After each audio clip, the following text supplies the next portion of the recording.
Mieri ina mbere ya igeranio cia KCPE na KCSE, Kamiti ya mbunge ĩgiĩ gĩthomo no ĩracaria ũma wa kana nĩ kwarĩ na ciĩko cia ũici wa kĩgeranio gĩa KCSE mwaka mũhĩtũku.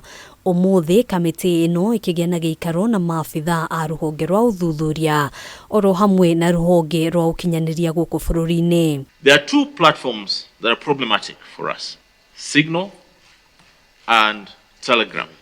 Unlike Facebook and Meta, Facebook Meta and Twitter and Google,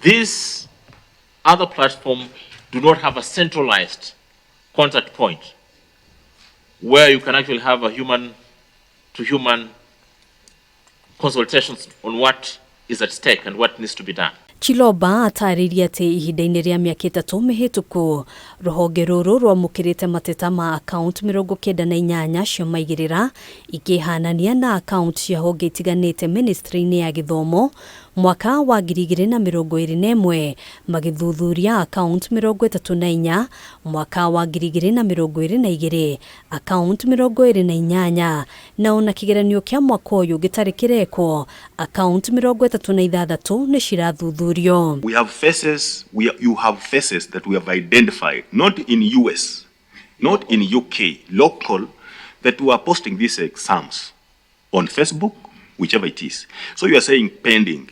The question is, have you identified those people, those local people posting this or not yet? And if you did, why are they still pending? Or why is it pending? A lot more times, Mr. Chair, we act on an incident or a complaint that has been filed with us. And a lot more times, the DCI will come to see and say, we are investigating an issue of exam cheating. And these are the details. We want 2 things to happen from you. If it's an account, please help us identify the registration details around this account. And sometimes when you go behind the scenes, you discover that it's not as easy in terms of identifying that registration. Kamiti ĩno ona kũhanũra ũguo nĩonanĩtie kwaga kũiganĩra na ũthuthuria wa rũhonge rũrũ kuona gũtirĩ mwĩkũĩrwo wĩkĩtio ngono ona thengia ya kanjũ ya igeranio kũhũra riboti. On the DCI, similarly, the information that they gave us was also not very conclusive. The peddlers of the exam cheating were arrested.